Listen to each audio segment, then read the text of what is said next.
Welcome to Silver Creek School Corporation Board Meeting, October 18th, 2021. If we could call the meeting to order. And if we would all stand for the Pledge of Allegiance, followed by the invocation.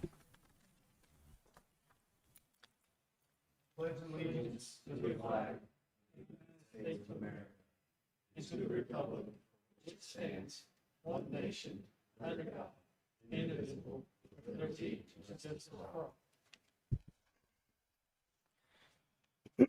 Dear Heavenly Father, we just thank you for allowing us another day to gather and make decisions for our great school corporation.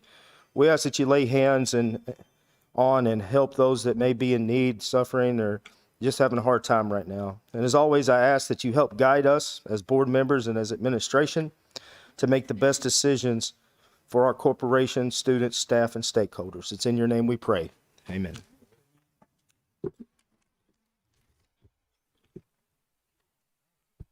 We do have a virtual member tonight, so we will be voting individually and not all together as a board. Roll call for the record. Ms. Franklin. Present. Mr. Basham. Here. Ms. Overberg.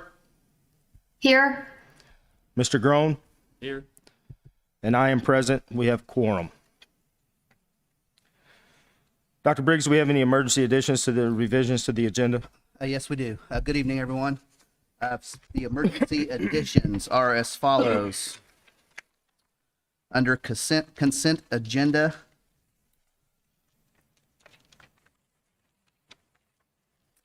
letter C, personnel, leaves and retirements. We've added letter B, Lisa Hawkins, FMLA, from October 25th to December 6th, 2021. Under discussion, under E, other, Roman numeral 8, that those policies there have been struck through. I've moved them to another portion of the agenda, and I'll talk about that here when I get to that area. So number 8, policies, that has been struck through on consent agenda, other items. Under discussion, action items, under A, approval of the 2022 budget, Roman numeral 1, request to approve resolution 2021 form 4, appropriations and tax rates. Number 2, request to approve resolution for the 2022 capital projects plan.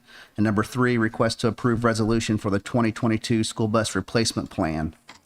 Also under discussion action items, letter C, request to approve a prorated contract for Brad Troutman as Silver Creek Middle School Assistant Principal, effective approximately October 27th. 2021, pending all pre-employment requirements being met. And then the last addition or transfer here, the change under E, I've added E, policies, second and final reading, request to approve the following policies: 0167.3, public participation at board meetings, policy 8390A, animals on school property, therapy dogs, and policy 0164.2, special meetings. I do have one request of a deletion under discussion action items, letter D, request to approve a preventive maintenance service agreement. I would request the board to give me more time to bring them a recommendation. That recommendation is not ready at this time. I do anticipate it being ready at the next board meeting. That is it. So we're moving E to D now? E becomes D? That is correct.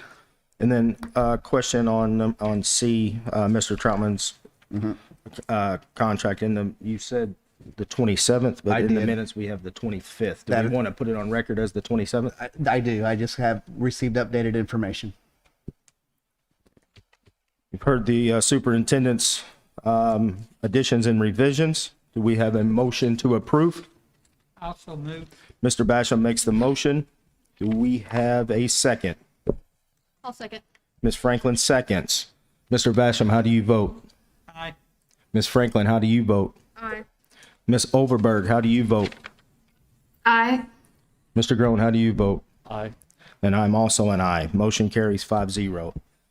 Next, we have the approval of minutes from the regular board meeting 9/20/21 and the emergency meeting on 9/6. Do we have a motion to approve? I'll make that motion. Ms. Franklin makes the motion. Do we have a second? I'll second. Mr. Groen seconds. Mr. Basham, how do you vote? Aye. Ms. Franklin? Aye. Ms. Overberg? Aye. Mr. Groen? Aye. I'm also an aye. Motion carries 5-0. Dr. Briggs, school reports? Yes, thank you. Silver Creek Primary would like to thank all those who contributed to our walkathon. Our Silver Creek Primary PTO did a fantastic job organizing and facilitating this event. We are grateful for everyone's participation and generosity. Congratulations to Silver Creek Elementary 5th grade volleyball team. The girls had an amazing season and grew so much as a team. They ended the season with the championship. Great work, girls. Congratulations to Regan Good and Bryson Persinger for qualifying for the cross-country middle school state meet as 5th grade students. The Silver Creek Middle School tennis season came to a close last night with a 5-0 win over Henryville. Your Dragons finished this season an outstanding 15-1 with a first place in the Mid-Southern Conference tourney and second place in the Clark Floyd tourney this past weekend. Some notable finishes by our 8th graders include Alex Smith finishing his season at 12-1, Riley Cliff completing the season at 13-0, and undefeated for the past 2 seasons, Cohen Sissel coming in at 9-4, and the double combo of Cooper Livers and Evan Sill coming in unblemished with a record of 13-0. A big thanks to Daniel McAfee for coaching our tennis team. Daniel Miller, Eli Hopkins, Abby Wagner, and Jack Reese for being selected to the All-District Honor Band, and Mia Little and Skylar Volker for being selected to the All-Region Honor Band. Congratulations to Director Alex Smith and students.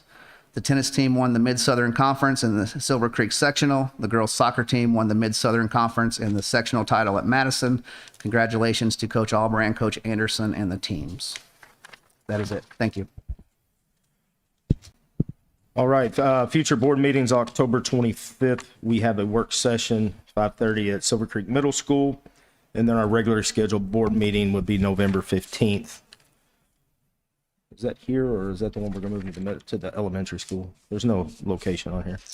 That would be here. I believe. Okay, it's going to be here at the primary school in the PDAC. Ms. Hawkins, Curriculum and Student Services. Hi, good evening. Spotlights for tonight. October is National Principals Month, and for tonight's spotlight, I'm excited to recognize our outstanding principals for their vision, leadership, and dedication to our district. These individuals hold an essential role of ensuring a positive climate and culture for students, faculty, and staff. Silver Creek is very honored to recognize their passion, unique perspective, and dedication to their work, and would like to thank them for their continued service to our mission of providing the best educational experiences possible for our children. So Abby Campbell, Sandy Myers, John Cyphers, and I'm still going to mention Mr. Balmer because he was here for quite a bit this year. Christy Nunn, Al Eckert, Neil Losey, and Mr. Troutman coming on tonight. So thank you guys for everything that you do, and definitely want to spotlight you tonight.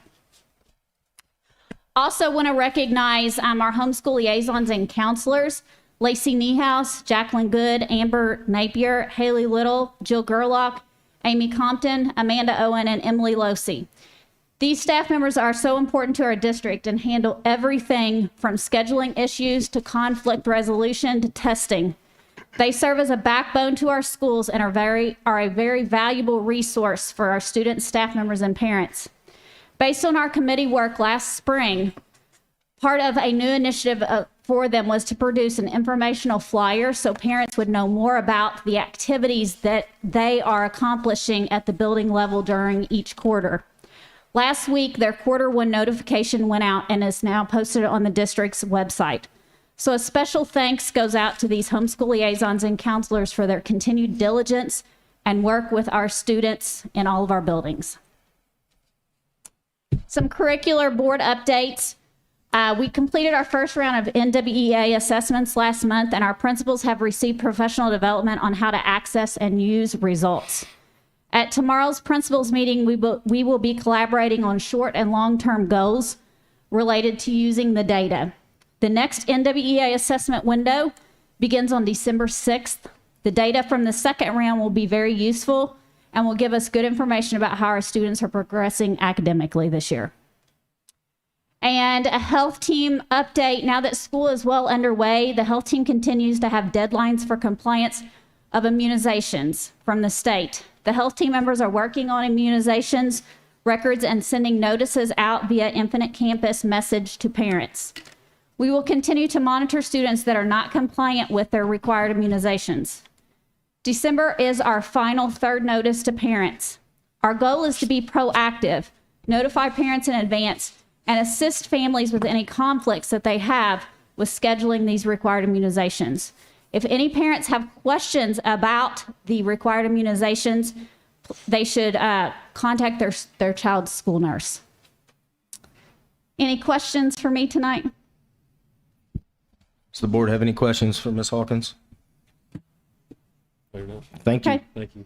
Mr. Ballmer, Finances and Operations. Yes. Well, good evening. First, I'd like to say thank you all for the opportunity to be up here tonight. It's my first board meeting, so hopefully just be a little patient, but do appreciate the opportunity to serve in this role. Been with Silver Creek since 2003. Absolutely surrounded by great people, and really appreciate all the support at Central Office as I've transitioned into this position. So to go over some financial reports. First of all, our period to date receipts in the education fund is $1,616,301.98, and period to date expenditures is $1,195,917.10. So that puts us at this year to date total receipts at $15,206,872.62, with our year to date expenditures at $9,718,847.04, with the education ending balance at $8,269,479.10. Now, that ending balance is inflated, and that's due to our joint service with West Clark Special Education, the 1300 fund. We're currently working to reconcile that. I anticipate that approximately being our share of that will be about $3 million. Again, I'm hoping to have that reconciled within the next month or so, but we're waiting for to be cleaned up a little bit on the other side. So working with Borden Henryville as we speak to get that cleaned up. Going into our operations fund, period to date, receipts, $125,301.54, and period to date expenditures is $490,395.03. That puts us for this year at $5,074,552.75 for receipts, and our expenditures for this year $4,638,645.72. Within our ending balance for our operations fund, $3,930,872.60. And that concludes your financial reports. Any operations? You good? All right. This time we have community input. We have one person signed up. If anybody else wants to, you have until till we close it. One we have signed up is Miss Sarah Barlow. Miss Barlow, you'll have 3 minutes. Mr. Ballmer, if you can, just give a 1 minute courtesy notice.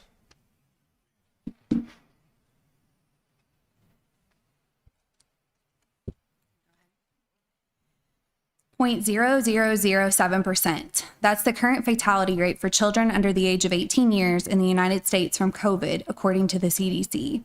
The New York Times ran an article last week that had some interesting info. Here's one quote. For children without a serious medical condition, the danger of severe COVID is so low it is difficult to quantify. So why is it that our children are masked? School is the only place my child is required to be masked in her daily life. She's not required at local gyms, not at U of L basketball games, not at Target, not at church, and not even at Silver Creek sporting events. Apparently, COVID is only a risk from the hours of 8 to 4 on Silver Creek school property.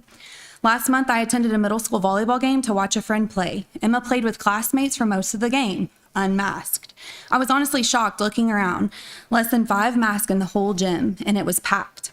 My daughter came home one day and told me there's a poster at her school that says, "Superheroes wear masks." I do not agree with this message at all. And honestly, it's extremely mixed messaging from Silver Creek to my 7-year-old. Be a superhero and wear a mask from 8 to 4, but as soon as class is dismissed, superhero status is no longer required. Why? Why do our children have to wear a mask while at school, but no one is required at sporting events on the same property? 5,029. That's how many kids have died from the age of 5 to 18 from unintentional accidents in 2019, according to the CDC. 2,744, suicide. 1,364, cancer. 194, flu and pneumonia. 467. That's how many kids have died from COVID over the last 20 months. If you divide it evenly, it would be 280 in a 12-month period. Not that big of a difference from the flu, yet we've never masked for flu in our schools. I know COVID is real, and I am not downplaying death. Please hear me when I say no kid should die. Sadly, I know this all too well. An unexpected death has affected my family. But COVID is a reality. It's not going away. So I'm here to ask, are masks our new reality? Are they never going away? Earlier in the year, Christy Franklin mentioned that the numbers of kids out for sickness was less this year, even with COVID, compared to prior school years before COVID. Some people argue that we mask our kids because they expose adults. Every adult in the entire nation who wants to be vaccinated has, and if they haven't, they know the risk. The president spoke last week and said cases have dropped by 47% in the last 6 weeks. So what is your threshold? Even though I don't agree with masks in elementary schools, the tiered system the board approved was clear and concise, and we knew masks may be implemented, but it would be temporary. Now we are back to what feels as indefinite masking. I'm here tonight to truly ask, when will it end? Parents are talking. I don't say that to threaten. I'm simply sharing to inform. Parents are talking about other options for schooling, homeschooling, private schools, and either other things. I've had enough, and I'm not the only parent. Last time I spoke, I mentioned my nephew and the specific challenges that masks pose for him. As of today, he attends a new school. My daughter loves her school, and we do too, but not enough to be masked for 2, 3, or 4 years. I know you all have a tough job. I don't envy you, but I am here tonight to ask exactly where the board stands so I, as a parent, along with many others, can make an informed decision on for what's best for our kids. Thank you. We have anyone else that wants to speak? All right, Dr. Briggs, consent agenda? Yes. We have letter A, finance. Item 1, number 2, approval of claims, number 1. Number 3, approval of claims over 10,000, numbers 1 and 2. There are no grants to apply for. There are no grants to approve. We have Roman numeral 6, approval of the Education Operations Fund transfer. Roman numeral 7, approval of the following donations, numbers 1 through 13. There's nothing under instruction. Under C, personnel. Roman numeral 1, certified positions. We have 1 appointment. Under certified resignations, there are none. There are no new positions. Under classified appointments, we have numbers 1 and 3, and I failed to mention that number 2 would be deleted from the agenda. My apologies. Number 2 states Allison Vanover. She is a current employee. Transfers do not get board approved, only new hires. And then under classified resignations, items B and C. Under terminations, item 1, there are no ECA items. And under leaves and retirements, items A and B. Under technology, there are no items. Under other, there are items Roman numeral 1 through 7. We deleted number 8, and then items 9 and 10. And that is the consent agenda. Thank you. You guys have heard the consent agenda. Do we have a motion to bring it to the floor? I'll make that motion. Ms. Franklin makes the motion. Do we have a second? I'll second. Mr. Basham seconds. Any discussion? Hearing none. Mr. Basham, how do you vote? Aye. Ms. Franklin? Aye. Ms. Overberg? Ms. Overberg? Aye. Aye. Mr. Groen? Aye. And I'm an aye. Motion carries 5-0. We have discussion items. Number A, we'll vote on these 3 individually for the 2022 budget. We have a motion for Resolution 2021, Form 4, the appropriations and tax rates. Do we have a motion to bring to the floor? I'll so move. Mr. Basham makes the motion. Do we have a second? I'll second.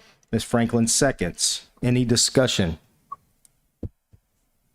Hearing none. Mr. Basham, how do you vote? Aye. Ms. Franklin? Aye. Ms. Overberg? Aye. Mr. Groen? Aye. I also vote aye. Motion carries 5-0.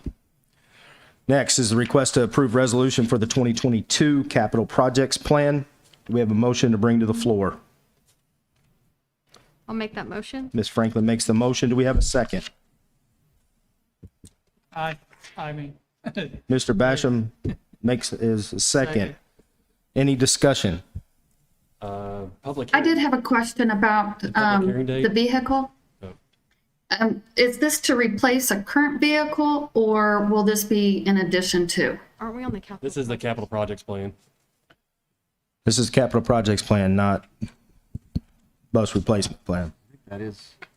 Right, I'm talking about the corporation vehicle for 20,000. Oh, I'm sorry.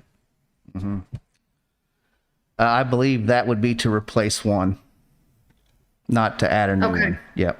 I think it's to replace the wagon, right? I believe it is the wagon. Yep. That's the one that Dr. Brillhart talked Correct. about replacing. So we currently only have one corporation vehicle? No, we have two that I'm aware of. We have the Blue Lagoon, Okay. I believe it's commonly referred to, and then we have our Tech Mobile, as I have coined it. And I'm sorry, I wasn't able to hear in the mics really well, but did you say it was replacing one of those? Yes, it would be the Blue. I'm not sure of the make of that one. I think it's a Taurus. Okay. Something, Taurus wagon or It might be a Ford Taurus. Yeah, freestyle. freestyle. That's what it is. freestyle. Yep. Any other questions or discussion on capital projects? The meeting date? Huh? The meeting date? The meeting date. That was on 9/20, is that correct? The meeting date for what? The public hearing? That's correct. Yeah, you had a public hearing on the budget on Just want to September. make sure that it's stated in here. Yep. That's all. It's in the past. Correct.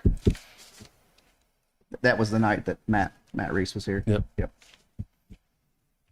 Any other discussion or questions for the 2022 capital projects plan? Hearing none, Mr. Basham, how do you vote? Aye. Ms. Franklin? Aye. Ms. Overberg? Aye. Mr. Groen? Aye. I'm also an aye. Motion carries 5-0. Request to approve resolution 2022 school bus replacement plan. Do we have a motion to bring to the floor? I'll make that motion. Ms. Franklin makes the motion. Do we have a second? I'll second. Mr. Groen seconds. Do we have any discussion? I did have one question about the bus replacement plan from last year versus this year. I noticed that instead of replacing one bus in 2024, we're planning now to replace 2 buses in 2024. I'm just curious about why there's a change there. Good question. I do not know the answer to that because I inherited this bus plan from Dr. Brillhart. I will tell you that Carrie Cahafer and I are in the process of revising for the future, not for 2022. We know we need to purchase 3 in 2022, but I want to go back just with her and I to do a 12-year replacement plan so that we know down the road what we're going to do. Keep in mind the state about 3 years ago only requires you now to do a 5-year, which is what you have to approve. I like to plan for 12. To my understanding, many of our buses are beyond 12 years. You cannot replace a bus for a minimum of 12 years. That's not saying we need to replace them all, but I believe about 3 or 4 years ago, we went into a freeze on replacing buses. Our buses are still in good shape, but we need to start planning long-term, even beyond 5 years, because we have to update our fleet at some point. So I cannot answer why 24 is different than what it was last year. I can only assume maybe there was a need that came up that saw that one needed to be replaced sooner. Well, based on what you're just implying is both of those that she's talking about are 2006 models. So in 2024, those units will be 18 years old. So yes, it would need to be replaced. Maybe that was a clerical error they missed before. So Yeah, good point. Any other discussion? Hearing none, Mr. Basham, how do you vote? Aye. Ms. Franklin? Aye. Ms. Overberg? Aye. Mr. Groen? aye. I'm also an aye. Motion carries 5-0. Under B, contract, the request to approve Christy Nunn as the Silver Creek Middle School principal, effective October 11th, 2021. We have a motion to bring that to the floor. I make the motion. Mr. Groen makes the motion. Do we have a second? I'll second. Mr. Basham seconds. Any discussion? Hearing none. Mr. Basham, how do you vote? Aye. Ms. Franklin? Aye. Ms. Overberg? Aye. Mr. Groen? Aye. I'm also an aye. Motion carries 5-0. C, a prorated contract and request to approve Brad Troutman as the Silver Creek Middle School Assistant Principal, effective October 27th, pending all pre-employment requirements being met. We have a motion to bring that to the floor. I so move. Mr. Groen makes a motion. Do we have a second? I second. Ms. Franklin seconds. Any discussion? Hearing none. Mr. Basham, how do you vote? Aye. Ms. Franklin? Ms. Overberg? Aye. Mr. Groen? Aye. I'm also an aye. Motion carries 5-0. This time, we would like to invite Miss Nunn and Mr. Troutman up.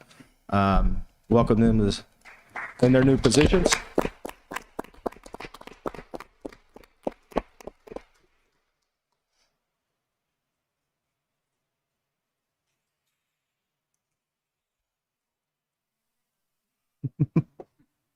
Gonna be a lot of us hanging out and doing things like this together. So I want to say thank you so much for the opportunity to serve our students, our staff, our community at Silver Creek Middle School. I'm beyond excited to have the opportunity, and I am so very thankful that you have your trust for us to do our very best to make this school the best place that we can make it.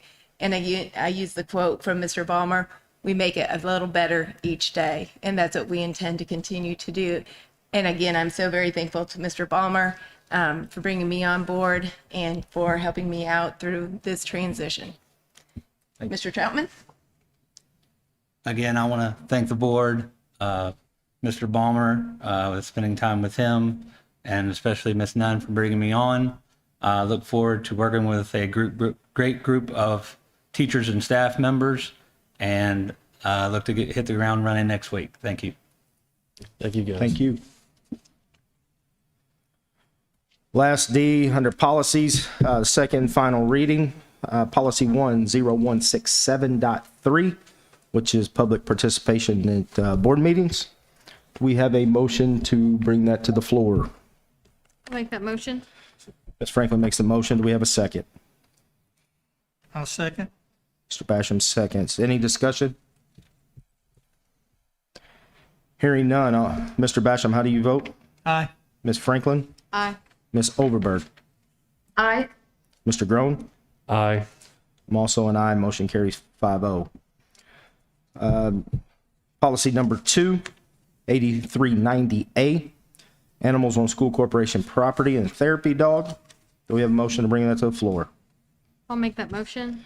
Ms. Franklin makes the motion. Do we have a second? I'll second. Mr. Basham seconds. Any discussion? Hearing none. All of those, well, we had to do individual, sorry. It's a habit. Mr. Basham, how do you vote? Aye. Ms. Franklin? Aye. Ms. Overberg? Aye. Mr. Groen? Aye. I'm also an aye. Motion carries 5-0. Last policy 0164.2, around special meetings. Do we have a motion to bring that one to the floor? I'll so move. Mr. Basham makes the motion. Do we have a second? I'll second. Mr. Groen seconds. Any discussion? Hearing none. Mr. Basham, how do you vote? Aye. Aye. Ms. Franklin? Ms. Franklin? Aye. Ms. Overberg? Aye. Mr. Groen? Aye. I'm also an aye. Motion carries 5-0. This time, do we have any, before we motion for adjournment, do we have any board member comments? Again, just want to thank Ms. Barlow for coming out and speaking tonight. We know it's not always easy to speak here, and we appreciate all your input, and nothing that, you say that we will listen to that and we put into consideration. So thank you. Also, a shout out to the girls high school volleyball team for sectional champions. I know it wasn't mentioned on here, but kudos to them as well. Yeah, so just real quick to kind of clarify and answer a few things. we like when you come and speak because we get to hear where everybody's at. Specifically what you were referring to about what I said, just to clarify that, okay? What I had asked was that pre-COVID, if we looked at our attendance numbers and we had X number of kids, and just for rough numbers, let's say we had no COVID on the table and we were looking at our buildings and we had 50 kids that were out that day, either due to symptoms or absent due to an illness, okay? Would those numbers compare to where we are now with COVID in play? And they would compare. They would be the same. And our reaction when those numbers were pre-COVID weren't alarming. Like, it wasn't enough to say, we're so concerned we've got to go to e-learning or whatever. And in fact, when we have an illness or an outbreak, say it was hand, foot, and mouth, or flu or strep or anything that would be in the school, it would take almost a 20% deficit if it wasn't staff related for like the health department to be involved. So if it was affecting 20% of the students, then the health department would be involved. That would be our level of kind of alarm without COVID, okay? So I want to clarify that and make sure you understand what I meant in those comments. Because I think sometimes that gets confused with what our numbers are at, where our kids are at versus what our staffing issues are. And so that was why I had asked those questions and brought that up, was because when you compare it to what we look at now with COVID in the picture, you know, are our numbers, you know, comparable with it in play? But there are more things that unfortunately have to be factored in when it's COVID related. And what I will say to you, because you ask us directly, is where do we stand on this? Okay. And for me, where I stand on this is that I feel like we have ran the gamut on trying to gather as much information as we can as to what a school board is capable of enforcing or what plan they can come up with to ensure safety or for their district.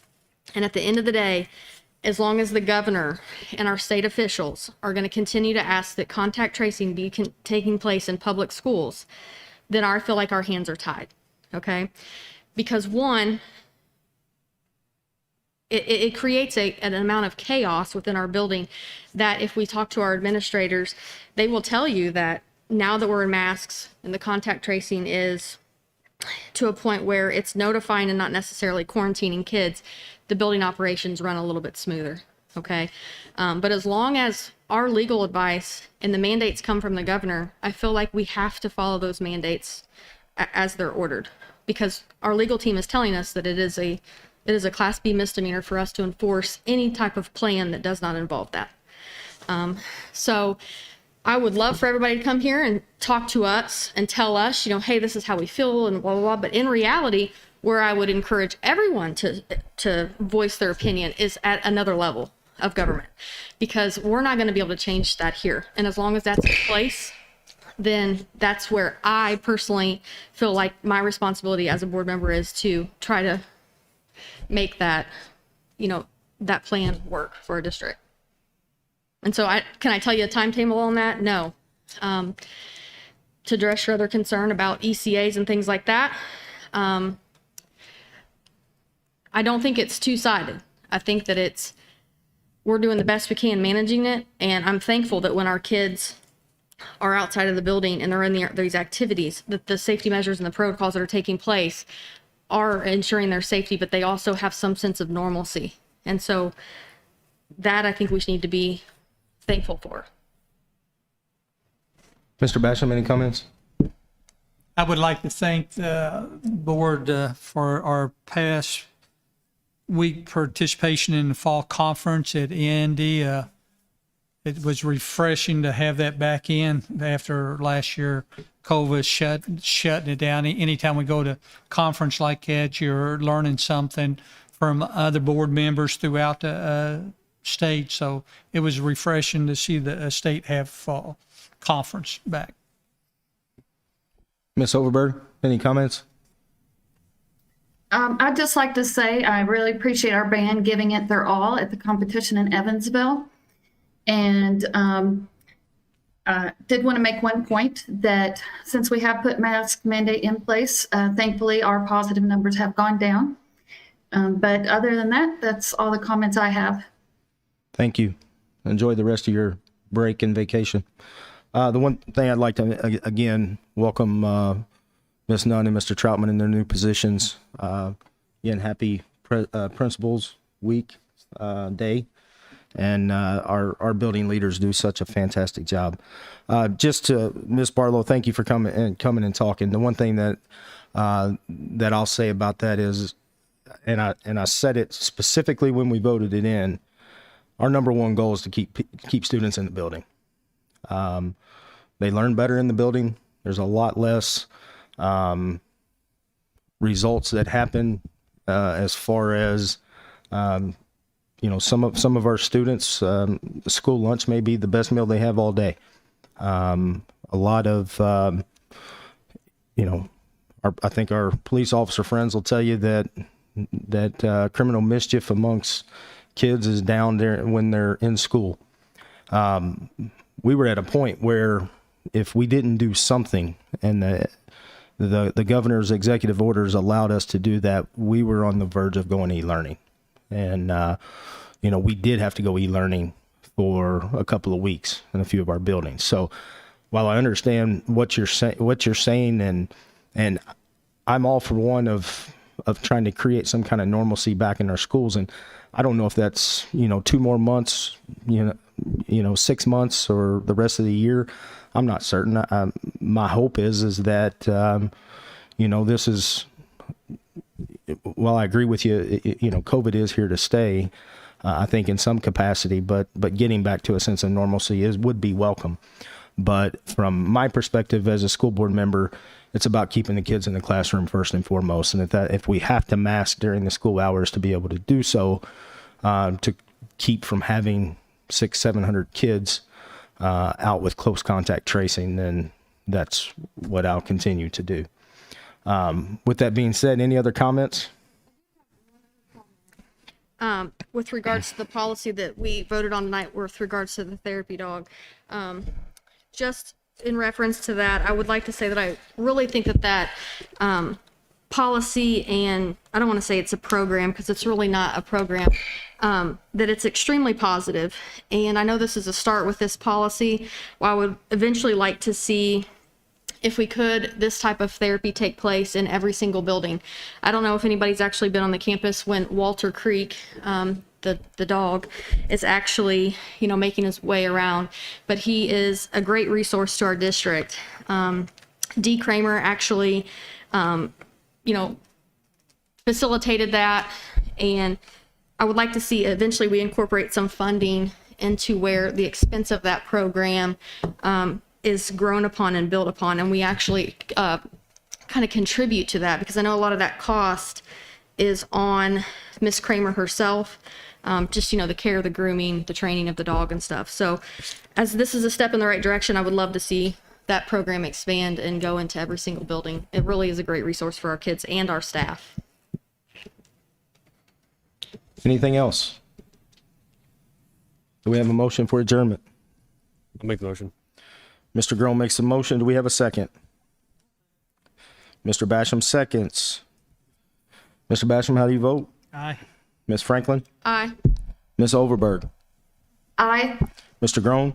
Aye. Also an aye. Motion carries 5-0. Meeting adjourned.